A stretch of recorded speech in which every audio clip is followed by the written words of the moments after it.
estava falando, esse relato homérico, ele traz muita riqueza linguística, mas muita dificuldade também, né? Para a gente que não está acostumado, está muito distante temporalmente, tentar ler, né, um texto desse tipo.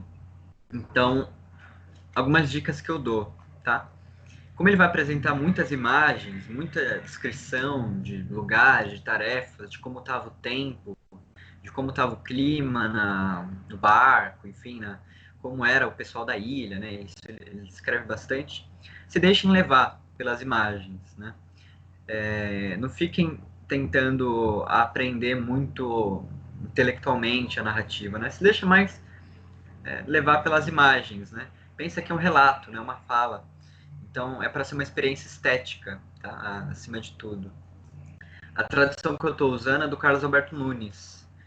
E eu considero uma tradução muito boa, se não a melhor, né? Não posso dizer que é a melhor porque eu não li todas, né? Todas as traduções diferentes. Mas é uma das melhores traduções, tá? Então, a riqueza semântica, né? Ou seja, a riqueza das palavras, o significado das palavras é trazida, não totalmente, né? Porque é uma tradução, mas parcialmente também através dessa obra, né? E, bom, o que eu vou ler, então, tá? Se vocês olharem lá no calendário, eu tô começando a ler a partir do canto 9, tá? Por que não a partir do canto 1, tá? É porque, basicamente, tá? A Odisseia, ela é dividida em três partes. A primeira parte é a parte que o pessoal conhece como telemaquia. Telêmaco é o filho do Odisseu, tá? A telemaquia, ela vai se tratar justamente da busca do Telêmaco pelo seu pai. Então ele vai sair, bem grosso modo, tá? Resumindo. Ele vai sair de casa incomodado ali com a sede dos pretendentes da sua mãe e vai buscar informações sobre o pai, né? Então ele vai visitar o Menelau, ele vai visitar o Nestor, etc. Né? Sempre acompanhado por Atena, né? Enfim, e aí, a partir do canto 9, o Odisseu vai começar a relatar o que ele mesmo viveu, né? Todas as tarefas, todos os trabalhos, sofrimentos que ele viveu para um rei Alcino. Eu vou resumir mais ou menos aqui a trajetória do Odisseu, tá? O que a gente sabe? Vamos imaginar que alguém nunca leu a Ilíada não, desculpa, a Odisseia, e tá vendo ali a primeira vez a história do enredo, né? Então, o que a gente já sabe? Bom, é que o Odisseu, ele tá demorando para voltar para casa, né? Aparentemente a gente não sabe muito bem o motivo, até que aparece um diálogo dos deuses no Olimpo falando que ele tá preso na ilha de Calipso, porque Calipso tá perdidamente apaixonada por ele e quer tornar dele um esposo, né? Então ela obriga ele a toda noite dormir com ela, dividir a cama com ela, enfim, né? E depois, quando amanhece o dia, ele vai pra praia chorar, né? Com saudade da pátria, da esposa, do filho, né? Todo dia, chorando. Isso 7 anos, tá? 7 anos ele fica preso na ilha de Calipso. Até que, nesse diálogo dos deuses, Atena convence os Zeus a finalmente libertar o Odisseu, né? Porque também fica claro nesse diálogo que o Odisseu ele só está demorando tanto para voltar para casa porque o Poseidon, que é o deus do mar, basicamente também, ele tá muito puto com o Odisseu, né? Ele tá porque o Odisseu de alguma forma desrespeitou ele, né? E aí a gente vai ver por que exatamente, tá? Bom, mas enfim. Então, Hermes liberta a de Calypso, ele dá a ordem para ela, então, ó, moça, dá aí um barco para esse cara, né? E tira ele da sua ilha, né? A ilha de Calypso ficava numa localização meio misteriosa, assim, né? Então, Odisseu, ele viaja, né? Veleja alguns dias com os mantimentos da Calypso, até que Poseidon descobre que ele tá no mar. E aí Poseidon, então, joga ondas em cima dele, joga, enfim,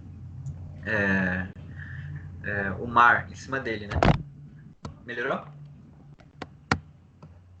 Joga todo o mar em cima dele, né?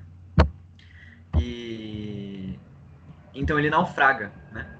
Poseidon naufraga e o que vai acontecer é que nesse náufrago o barco dele vai ser destruído, né? Óbvio, não, náufrago. E ele vai acabar parando na ilha de Calipso. tá? Na ilha de Calypso não, desculpa, na ilha dos Feácios, tá? Obviamente ele não sabe, né, que é a ilha dos Feácios. Vou passar bem por cima, tá? A história rapidamente. Nessa ilha, ele choca-se contra as pedras, como ele fica muito tempo no mar, a pele dele está coberta de sal, né? Então a pele dele está meio queimada, enfim, está todo estrupiado, né?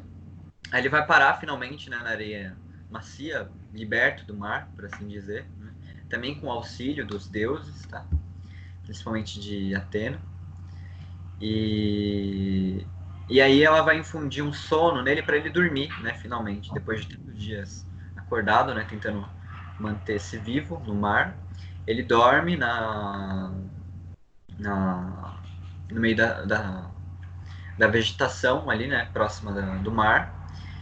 E ele dorme horas, assim, horas a fio, né? Até que ele acorda com a risada de algumas mulheres, né, uma risada feminina. Ele fala, nossa, né? Passei por tantas dores, agora um som tão agradável, né? O que está acontecendo, né? E ele vai lá ver, assim, escondidinho, né? Ainda ali no meio do mato, que tem uma moça brincando com as suas servas, né? O que parece serem as servas delas. Elas estão lavando roupa, né? E também jogando bola, enquanto as roupas secam, tá? No sol. E aí, Odisseu então percebe que pode ser a salvação dele, né? Ele chega, detalhe, ele estava completamente nu, né? Completamente estrupiado. Aí ele chega, vai em direção às moças, né? A maioria delas foge aterrorizada com aquela imagem. Mas Atena infunde coragem em uma das moças, que era filha do rei da ilha, né? A Nausicaa, tá? E aí Odisseu então se ajoelha ali aos pés de Nausicaa e fala, então, né? Conta a situação dele, enfim, e pede para que ela leve ele ao palácio. Ela leva, e ele é recebido como hóspede, enfim, tá? A tradição de receber hóspedes na Grécia é muito bonita, né, a meu ver. Então, por exemplo, o hóspede não precisa nem falar o nome dele, né? Ele vai ser recebido com a maior honra, depois vão ser atendidos os pedidos dele, né? No caso de Odisseu, era voltar para casa, né? Então os feácios vão lá, se mobilizam para ele voltar para casa. E o rei, que é o Antino, tá? O rei dos feácios é o Antino, ele vai falar o seguinte, né? Não, tal, tudo bem, te leva para casa, né? Sem mais perguntas. E a gente só quer amanhã fazer um banquete para você, tá? Então a gente vai fazer o banquete, preparar os navios e você já vai, tá bom? Eu disse, não, perfeito. Os feácios, eles eram conhecidos por serem ótimos marinheiros, né? Então dificilmente ele teria um novo problema no mar, né? E então, enfim, aí nesse banquete o que acontece? É da tradição dos gregos, sempre nos banquetes um cantor, né? Um aedo. Por exemplo, Homero era um aedo, tá? Um aedo, esse cantor vai lá e narra alguma história importante, canta alguma história importante. E esse Aedo estava narrando justamente a história da Guerra de Troia, que tinha acontecido muito tempo atrás, né? Quase 20 anos atrás, que Odisseu está nessa jornada, né? E Odisseu, vendo aquela narrativa, né? Ouvindo o canto do Aedo, que era belíssimo, ele se emociona e chora muito. Ele tenta disfarçar, mas não consegue, chora desoladamente, né? O rei Antino percebe e diz, né? Oh, vem cá, quem é você, né? Me desculpe, né, perguntar isso, porque você é meu hóspede, né, mas quem é você verdadeiramente, né? E aí começa justamente o nosso canto 9, tá? Onde o Odisseu vai revelar quem ele é e vai falar pro Antino todas as peripécias que ele viveu, tá? Porque até aqui a gente não sabe da série. Tudo bem? Vou começar a ler, tá, pessoal? De vez em quando eu vou pausar para beber uma água, mas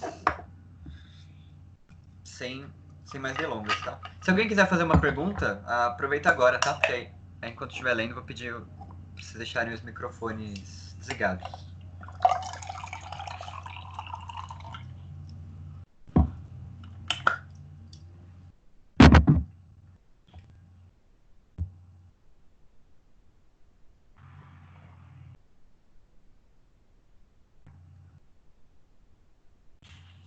Henrique, Diga. é hoje que você começa a gravar a sua leitura? Ah, eu tô gravando já. Tô Então, gravando. beleza. Eu esqueci de te avisar que você entrou, tá? Mas eu tô gravando. É... Vamos lá então, tá, pessoal? Se ninguém tiver nenhuma pergunta, vamos começar, tá? Então vamos lá, canto 9. Eu vou fazer uma pequena descrição, né, ainda lendo o relato que o Carlos Alberto Nunes coloca no início de cada canto, tá? Pra gente contextualizar. Então vamos lá. Esse canto contém o início do grande relato, como zarpou Odisseu de Ítaca, primeiro chegando à terra dos Síconos, e pilharam a cidade junto ao mar, chamada Ismaro. Passaram então por Maleia, extremidade da Lacônia, onde o forte vento levou-os para além de um grande pélago, e chegaram à terra dos Lotófagos. Pélago é um mar profundo, tá? Depois chegam ao Ciclope. A grande parte da tropa permanece junto à ilha, mas o Ciclope, que foi cego, Polifemo, come 6 dos 12 que o acompanharam. Ok? Então, é isso que vai acontecer nesse canto. Tá? Detalhe, tá? Podem aparecer muitas palavras que a gente não está familiarizado no nosso cotidiano, tá? Mas tentem acompanhar a narrativa geral, tá? Conforme eu falei pro pessoal, Anderson. Tenta se deixar levar pelas imagens, porque a gente vai encontrar muitas descrições também, tá? Então vamos lá. Disse-lhe então, em resposta, Odisseu, o guerreiro Solerte. Ele está se referindo ao Alcino, tá? Que fez aquela pergunta para ele. Quem é você, tá? Então ele diz: Ó rei Alcino, entre todos ilustre ornamento do povo, é delicioso, de fato, podermos ouvir tão sublime e inovidável cantor, cuja voz se assemelha dos deuses. Sim, digo mesmo que a nada se pode aspirar de mais alto que ver a paz entre o povo e a alegria no rosto de todos. E, no interior do palácio, os convivas sentados em ordem, todos o aedo a escutar, tendo mesas na frente repletas de pão e carne, no tempo em que o vinho nas grandes crateras deita o escansão, para os copos de todos encher até as bordas. Eis o que a mim se afigura a mais bela e inefável ventura. Mas, ora, estás inclinado a fazer-me pergunta acerca dos meus suspiros e dores, a fim de ainda mais lastimar-me. Qual há de ser o primeiro, qual o último que hei de contar-te do sofrimento se tantos os deuses celestes me deram? Pelo meu nome, princípio darei, que a saber venhais saber todos como me chamo, e por que hóspede vosso ainda seja, conquanto venha da morte a escapar, e por mais que me encontre distante. Sou de Laertes, o filho, Odisseu, conhecido entre os homens por toda sorte de astúcias. Bater foi no céu minha glória. Ítaca, ao longe visível, é a minha morada, onde o monte Nérito se alcança imponente, coroado de frondes. Em torno, ilhas em número grande se encontram, bem perto uma das outras. Samo não só, mas do Líquio também, a selvosa Jacinto. Ela é mais baixa, se encontra nas ondas num ponto longínquo, do lado escuro, as demais para o lado do sol e da aurora. Áspera sim, mas nutriz admirável de moços. Mas doce vista jamais me foi dado admirar do que a terra nativa. Bem me deteve em sua côncava gruta a preclara Calipso, deus entre as deusas, que ardia em desejos de que eu a esposasse. Circe também procurou me reter no interior de sua casa, a deusa Eia, astuciosa, intentando fazer-se esposa. O coração, no imo peito, porém, jamais pôde abalar-me. Nada tão doce, sem dúvida, pode existir como a pátria e os próprios pais, muito embora moremos num rico palácio, longe em país estrangeiro, distante dos que nos geraram. Seja, se o que queres, dir-te-ei do regresso que fiz, trabalhoso, dado por Zeus quando a costa de Troia deixei de retorno. De Ilho levaram-me os ventos à terra habitada por Síconos, onde a cidade de Ismaro saqueei e matei os seus homens. Mas da cidade as mulheres, o grande tesouro amontoado, foi dividido, porque nenhum homem sem lote ficasse. É bem verdade que os outros propus que com pés muito velozes logo fugíssemos, mas os estultos não me obedeceram. Vinho gostoso e abundante beberam, ovelhas sem conta sacrificaram na praia, e assim bois que se arrastam tardonhos. Nesse entremente, os síconos pedem socorro a outros síconos circunvizinhos, porém de mais força e bem mais numerosos. Na terra firme habitavam, de carro eles todos lutavam, com os inimigos, ou mesmo de pé, se assim fosse preciso. Ei-los que chegam bem cedo, abundantes quais folhas e flores de primavera. Então Zeus sobre nós, infelizes, um fado triste, muito triste mandou, porque novos trabalhos sofrêssemos. Firmes ao lado das céleres naus, ofereceram combate e se feriram reciprocamente com lanças de bronze. Enquanto o dia sagrado crescia e a manhã não cessara, foi-nos possível contê-las, apesar do seu número grande. Mas, quando o sol se inclinou, já no tempo em que os bois vão ser soltos, levam os síconos grande vantagem, fugindo os aquivos. De cada nau pereceram 6 homens de grevas bem feitas. Todos os mais escapamos da morte e do triste destino. O coração apertado, vogamos dali para diante. Lendos por termo da morte escapado, com perdas de sócios, não se afastaram, porém, do lugar dos meus navios simétricos, sem pelo nome chamarmos 3 vezes a cada coitado dos companheiros, que mortos ficaram na terra dos Cíclonos. Sobre os navios lançou o poderoso que as nuvens reúne, Zeus, tempestade violenta, fazendo que as nuvens cobrissem a terra e o mar juntamente. Do céu baixa a noite, entre mentes. Eis nossas naus correrem sem rumo, com as proas submersas. 3, 4 vezes as velas e os ventos furiosos as rasgam, o que nos fez amainá-las, receosos de mores desditas. E as próprias naus, com bem pressa, remamos no rumo da terra. Por 2 noites e dias contínuos ali demoramos, com o peito a preço não só por fadigas, também pelas dores. Mas, quando a aurora de belos cabelos nos trouxe o dia, logo elevamos os mastros, as cândidas velas soltamos e nos sentamos. As naus, os pilotos e os ventos dirigem. Ao ninho da pátria, talvez, sem mais dores houvesse eu chegado, mas, ao querer contornar uma leia, arrastou-me a corrente, bem como Bóreas, que resultou de Cítera afastar-me.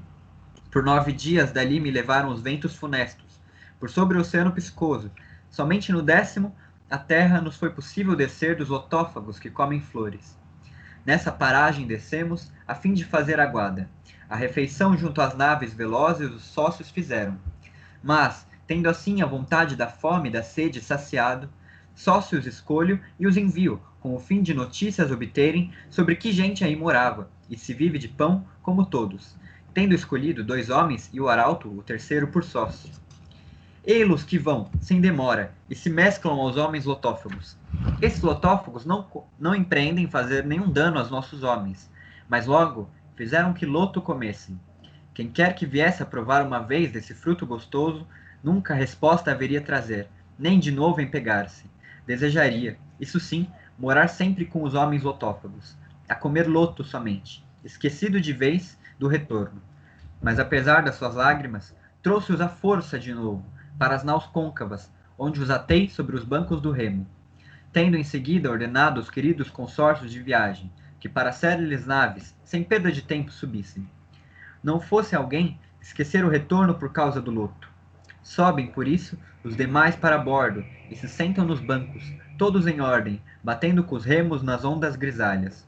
O coração apertado, vogamos daí para diante. Fomos depois apartar o país dos soberbos cíclopes, destituídos de leis, que, confiados nos deuses eternos, não só cuidam dos campos lavrar, como não plantam nada. Tudo lhes nasce espontâneo, sem uso de arado e sementes. Trigo e cevada, bem como videiras que vinhos produzem, de cor vermelha. Na chuva de Zeus vem a vida dos frutos. Leis desconhecem, bem como os concílios nas ágoras públicas. Vivem agrestes, somente nos cimos de altas montanhas, em grutas côncavas, tendo cada um, sobre os filhos e a esposa, plenos direitos, sem que dos demais o destino lhe importe. Nota-se uma ilha pequena, que fora do porto se estende, nem muito distante, nem perto da terra dos homens ciclopes, muito sombreada, onde cabras se encontram em número infindo, todas selvagens, que os passos dos homens jamais afugentam. Nunca também caçadores aí chegam, que pelas florestas sofrem trabalhos sem conta. Ao pisarem nos cimos dos montes, grandes armentos também não se encontram, nem campos arados, mas diariamente produz, sem que seja lavrada ou semeada, e erma de gentes. Só nutre balantes rebanhos de cabras. Entre os ciclopes não se acham navios de frente vermelha, nem carpinteiros capazes, que saibam construir segundo a arte, naves cobertas, como essas que trocas variadas permitem, pela cidade dos homens, tal como é costume entre todas as demais gentes, que em naves o dorso do mar atravessam. A ilha teriam deixado, sem dúvida, mais habitável, pois não é ruim, mas capaz de gerar toda sorte de frutos. Nela se vêem junto à margem do mar pardacento, macios e úmidos prados. É certo que a vinha constante daria. Para a lavoura, a baixada. No tempo oportuno colheira-se ótima safra, por ser o terreno todo ele muito fértil. Porto de boa ancoragem oferece, onde as naus não precisam lançar âncoras, nem firmar os calabares em terra.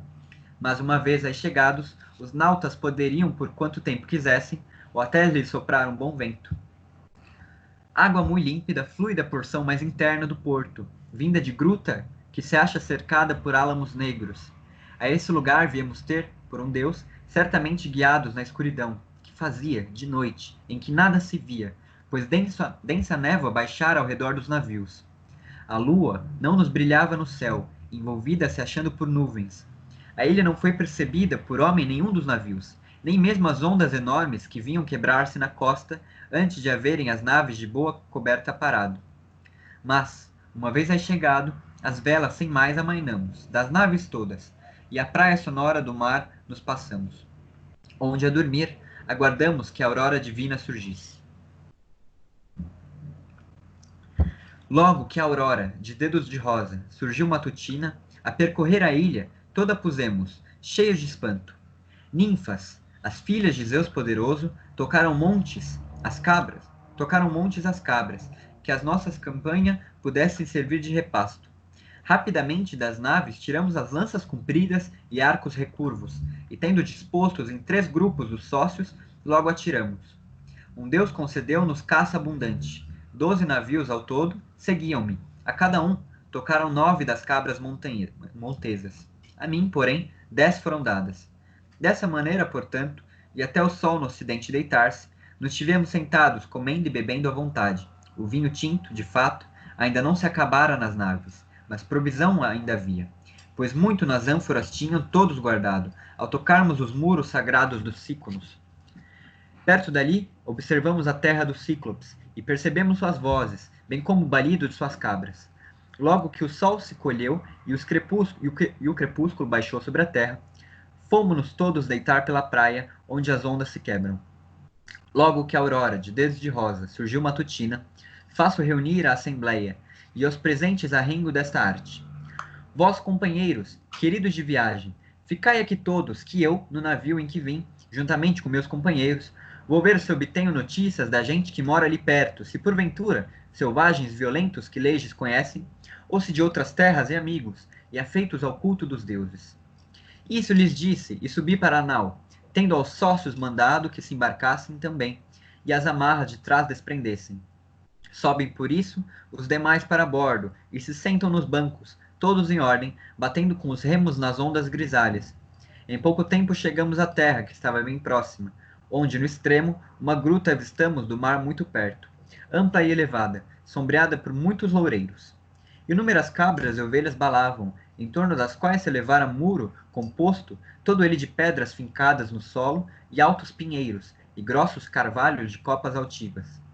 Era essa a casa de um monstro gigante, que ali, solitário, só dos rebanhos cuidava, afastado de todos os outros, sem com nenhum conviver e ignorando os preceitos divinos.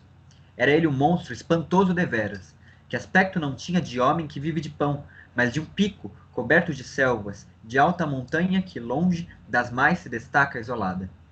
Dei nesse passo instruções aos queridos consórcios de viagem, para que ali me esperassem, guardando o navio veloz, e tendo 12 escolhido dos mais corajosos, nos fomos odre levando comigo de vinho de gosto agradável, de cor escura, que Maro me dera, o nascido de Evanto, e sacerdote de Apolo, dos muros de Ismaro padroeiro, pelo motivo de os haver acatado e poupado, bem como a esposa e os filhos.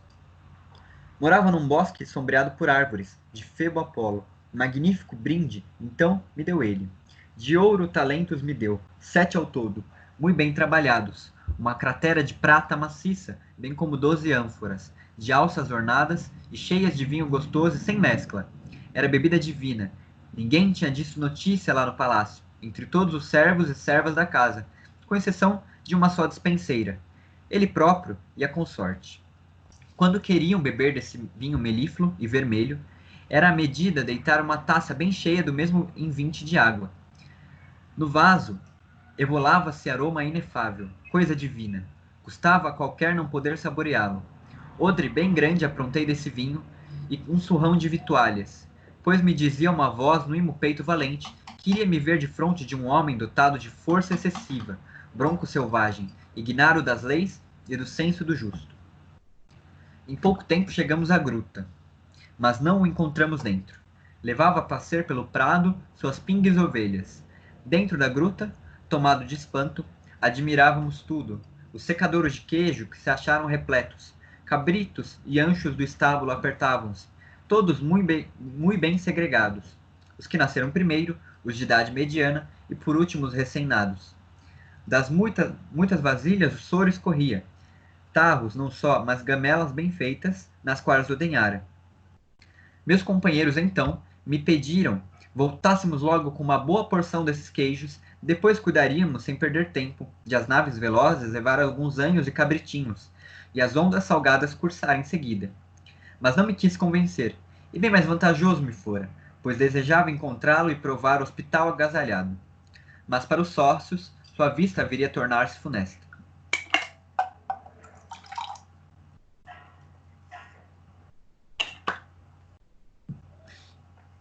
Lume acendemos, e aos deuses oferta de queijo fizemos, do qual comemos depois, dentro do antro, e esperá-lo ficamos.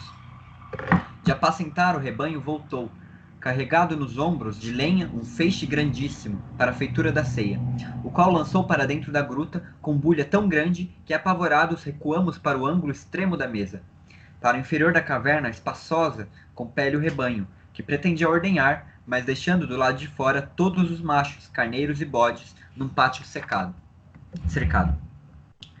Descomunal pedra agarra e levanta, deitando-a na entrada, para de porta servir, que do solo incapazes seriam de remover 22 carros sólidos de 4 rodas.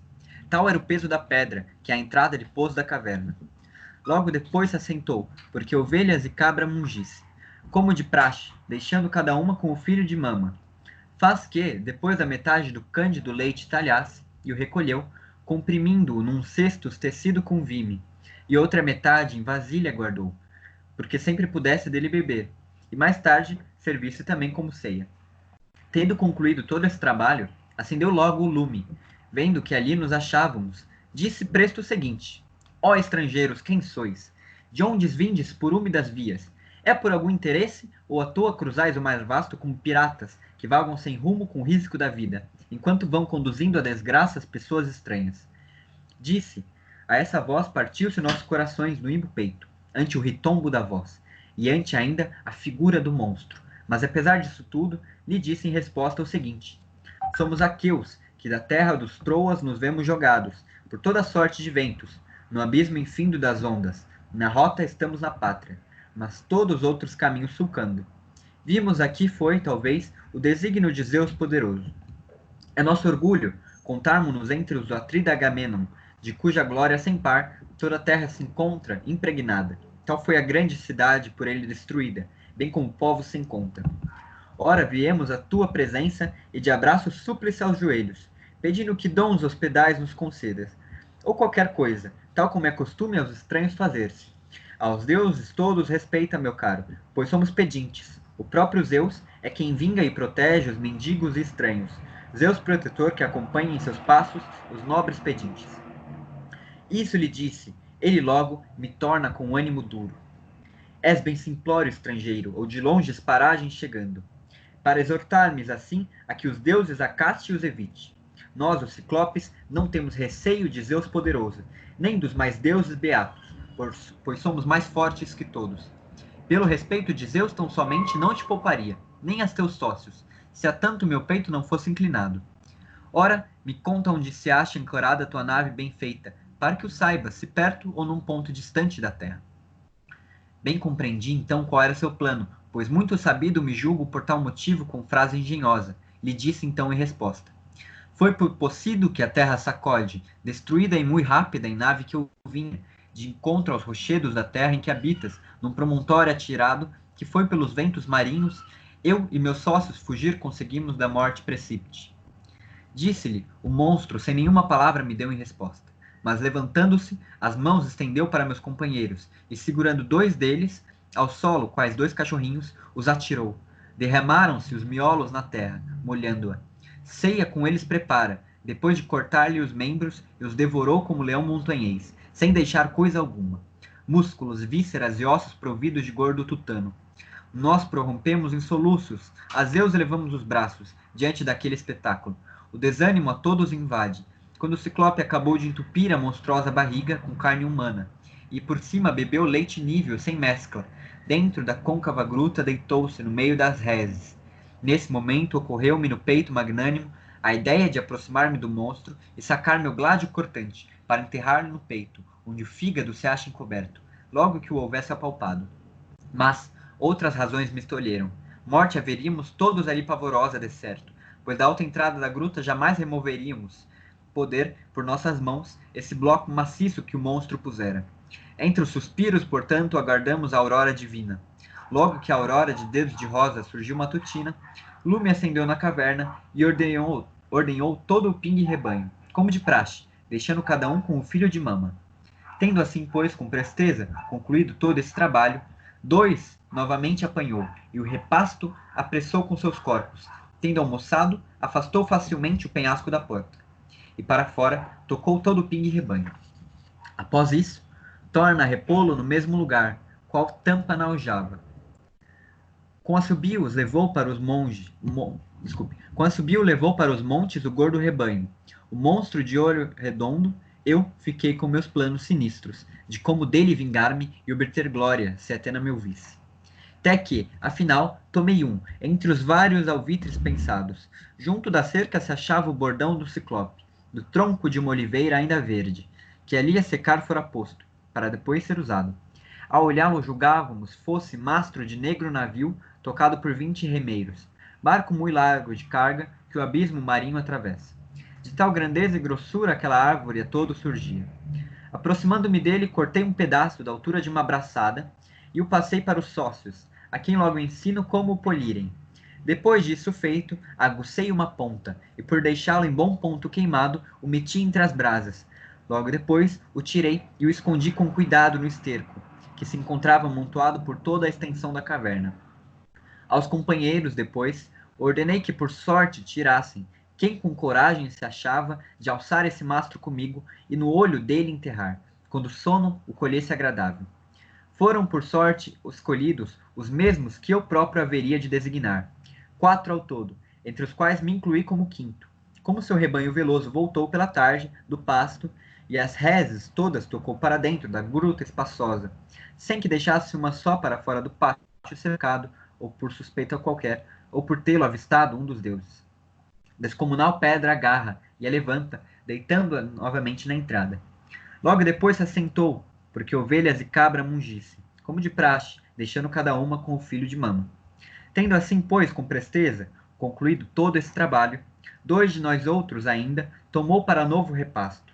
Aproximando-me então do ciclope, começo a falar-lhe e lhe ofereço a vasilha, que enchera do vinho vermelho.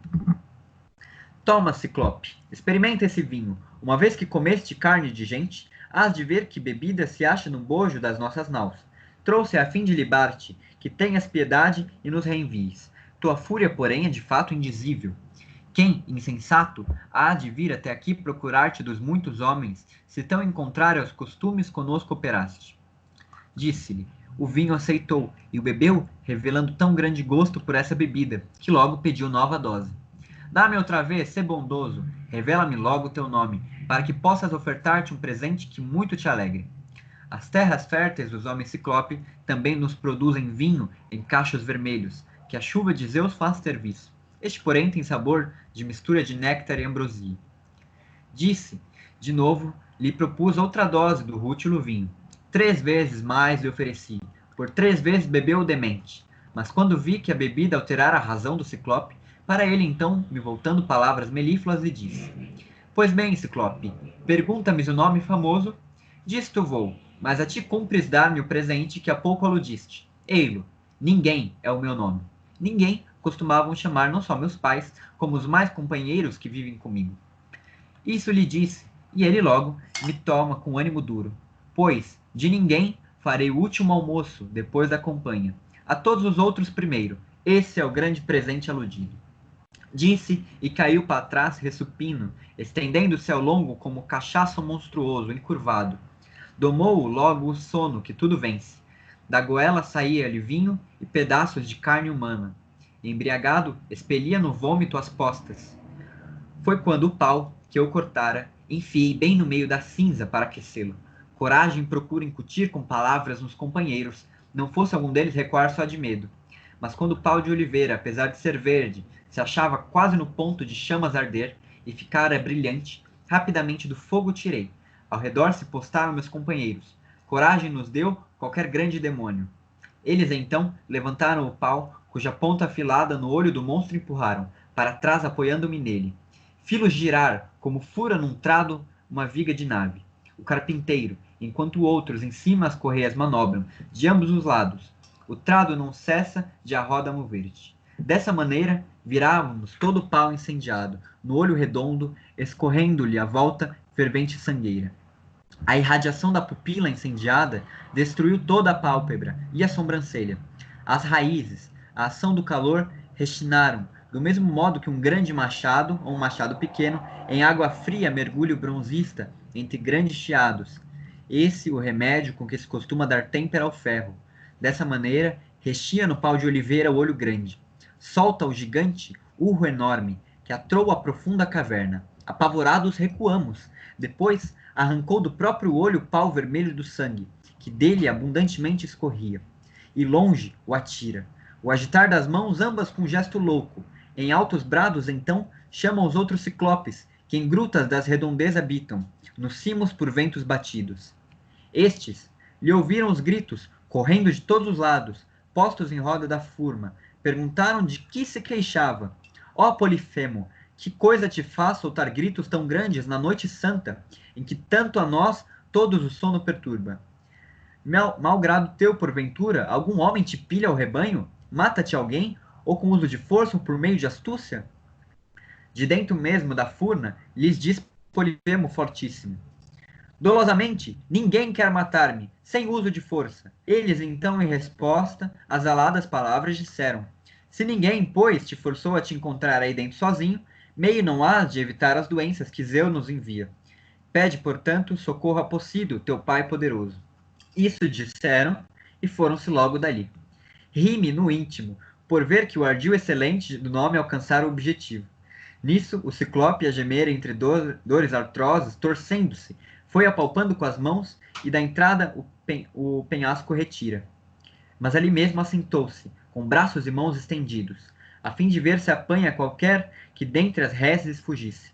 Tão grande nécio julgava, de fato em seu peito, que eu fosse.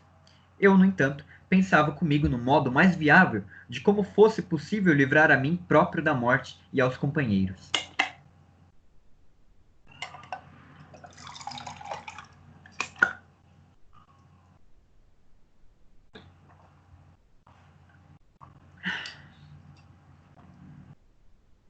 Continuando. Pensei toda sorte de astúcias e enganos, por se tratar da existência e iminente perigo ameaçar-nos. Até que, afinal, decidi-me entre os vários alvitres pensados. Entre o rebanho, uns carneiros haviam lanzudos e pingues, belos de ver e alentados, com lã de violáceos matizes. Sem fazer bulha e calado, amarrei-os com vime tecido, em que dormia o ciclope monstruoso, de ateus pensamentos. Em grupo sempre de 3, o do meio levava um dos sócios. Os outros 2 caminhavam de lado, servindo de amparo. Logo, eram 3 os carneiros que um homem dessa arte levava. Eu, um carneiro mais forte que todos ali se encontravam. Esse agarrei pelo dorso, e na lã da barriga escondi-me, onde fiquei, tendo vê-lo abundante com as mãos aferrado. Sempre na mesma postura, encurvado e com muita paciência. Entre os suspiros ansiosos, a aurora divina aguardamos. Logo então, que a aurora de dedos de rosa surgiu matutina, para as pastagens os machos correram. Porém as ovelhas, por não se acharem mungidas, balavam à volta do estábulo, com tetas muito retesadas. O dono, entre dores terríveis, atormentado, apalpava o acosado das reses, com o fito de ver se estavam direitas. O louco não tinha suspeita de que meus sócios se achassem atados nos peitos lanzudos. Por derradeiro avançou para a porta, o carneiro possante, muito pesado de lã, de meu corpo e de minhas astúcias. Disse-lhe então Polifemo, passando-lhe a mão pelo dorso: por que motivos, querido carneiro? Da gruta por último vens dessa vez. Não costuma ficar para trás do rebanho, mas sempre à frente, pastar as florinhas da relva, marchando com passos largos. Ao rio, era sempre a chegar o primeiro. Sempre o primeiro marchavas. também para o estábulo, de volta, todas as tardes. Agora, porém, vens por último. Certo, o olho lastimas do dono, cegado por esse malvado com outros vice-companheiros. Depois de o tontearem com vinho, esse, ninguém, que ainda o espero, há de a morte colher sem demora.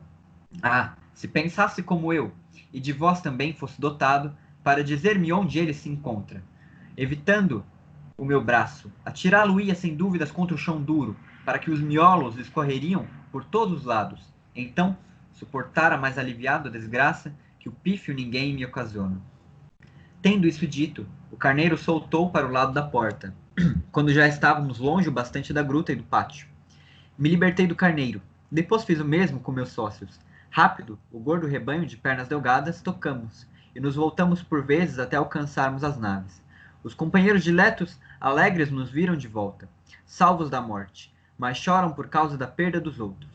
Mas não deixei que chorassem, fazendo sinal a eles todos com as sobrancelhas, que as reses de velo bonito levassem para os navios velozes, e pelo mar salso nos fôssemos.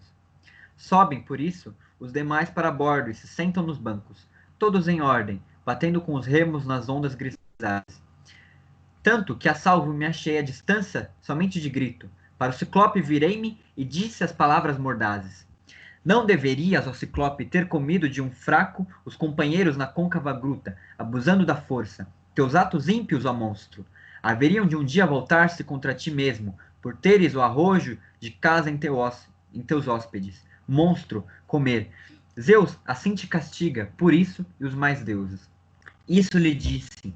Enraivado ficou mais ainda o Ciclope. O cimo pega de grande montanha, e arrancando, atirou ao nosso lado, ao qual veio cair junto à proa negrada, muito perto. Bem pouco faltou para que a ponta do leme apanhasse. Diante do baque da pedra, o mar todo agitado empolou-se, e refluentes de cima, levaram as ondas da nave da parte funda outra vez, obrigando-a a chegar na praia. Mas eu, tomando nas mãos uma vara bastante comprida, longe da praia impeli, tendo sócios dado ordens, depressa, por uns sinais com a cabeça, que todos com força remassem para fugir do perigo. Inclinados aos remos se afincam, quando o percurso dobrado já havíamos feito nas ondas. Volto outra vez a falar ao Ciclope. Ao redor dos meus sócios, com termos brandos, procuram por toda maneira impedir-me. Louco, por que provocar um selvagem feroz tal como esse? Que há pouco ao mar um penhasco atirou, e o navio de novo arrastou-nos para a praia, onde a morte encontrar presumimos. Se não ouvisse falar, por acaso, ou tua voz percebesse, no mesmo instante atiraram-nos áspera rocha, e esmagaram nossas cabeças as vigas da nau, tão possante é seu tiro. Isso disseram, sem que convencessem meu peito magnânimo. Por tal motivo, com termos mordazes, lhe disse de novo. Ouve, Ciclope, se um dia qualquer dos mortais inquirir-te sobre a razão vergonhosa de estares com o olho vazado, dize ter sido potente Odisseu, eversor de cidades, que de Laertes é filho e que em Ítaca tem morada. Isso lhe disse, e gemendo me torna ele então em resposta. Ai, em verdade atingiu-me veraz predição muito antiga. Antigamente, aqui havia adivinho muito bom e grande, Télemo, de Eurimo filho, excelente em fazer vaticínios, que entre os ciclopes chegou à velhice prevendo o futuro. Ele, de fato, predisse que havia dar-se tudo isso, que pelas mãos de Odisseu eu seria privado de vista, mas sempre fui de pensar que indivíduo de bela estatura fora o que viesse aqui ter, vestido de força gigante. E eis que da vista me priva um sujeito pequeno e sem força, coisa alguma, depois de me haver pelo vinho domado. Venha até aqui, Odisseu, porque dons hospitais te ofereça, e ao Deus possível suplique que faça alcançares a pátria. Sou dele filho, que muito se orgulha de pai de ter-me sido. Ele somente me pode curar, se o quiser, nenhum outro, tanto entre os homens mortais, como até entre os deuses beatos. Isso falou. Em resposta lhe disse as seguintes palavras. Fosse a mim dada a certeza de o alento e a existência tirar-te, e de mandar-te também para o Hades, escuro palácio, como não pode curar-te Possido, que a terra sacode. A essas palavras o monstro, apossido a implorar, pôs-se logo. Para o alto céu, tachunado de estrelas, as mãos levantando. Ouve-me, ó Deus de cabelos escuros que a terra sacode. Se sou teu filho em verdade, e te orgulhas de pai me ter sido, dá que não possa voltar Odisseu, eversor de cidades, que de Laertes é filho, que em Ítaca tenha morado. Mas, se é do fado que deva rever os amigos e a casa bem construída voltar, assim como ao torrão de nascença, que miserável, o faça em muito tarde, perdido dos sócios em um navio estrangeiro e aflições vai encontrar no palácio. Dessa maneira implorou, atendeu o de escuros cabelos. Pega o Cíclope depois, doutra pedra bem mais volumosa, e tendo-a feito girar, atirou-a com ímpeto grande, que para trás foi cair do navio em proa negrada. Perto, bem pouco faltou para que a ponta do leme colhesse. Diante do baque da pedra, o mar todo agitado empolou-se, e a onda o navio empurrou, obrigando novamente a chegar à praia. Quando àquela ilha chegamos, em que se encontravam reunidas as demais naves de boas cobertas, os sócios achamos, todos sentados, chorando sem tréguas, o nosso retorno. Logo que aí fomos ter, arrastamos a nau para o seco, onde saltamos depois para a praia de mar sonorosa. O do cíclope rebanho, tirado do bojo da nave, foi dividido, porque nenhum homem sem lote ficasse, mas na partilha das reses, os sócios de grevas bem feitas deram-me mais um carneiro, que logo imolei junto à praia. A Zeus, o filho de Crono, que em todos os deuses domina, tendo-lhe as coxas queimado. Mas Zeus recusou o sacrifício. Antes pensou que de modo pudesse destruir os navios todos, de boas cobertas, e os meus companheiros diletos. Dessa maneira, portanto, até o sol no ocidente deitar-se, nós estivemos sentados, comendo e bebendo à vontade. Logo que o sol se acolheu e o crepúsculo à terra deitou-se, fomos-nos todos deitar pela praia, onde as ondas se quebram. Logo que a aurora de dedos de rosa surgiu matutina, os companheiros tratei de enxotar, instruções transmitindo para embarcarem, também, e as amarras de trás desprenderem. Sobem por isso os demais para bordo, e nos bancos se sentam, todos em ordem, batendo os remos nas ondas grisalhas. O coração apertado, vogamos dali para diante, ledos por termos da morte escapado, com perdas de sócios. E aí termina o canto 9, tá, pessoal? Eu vou terminar a gravação, mas aí eu queria ouvir comentários de vocês, tá bom?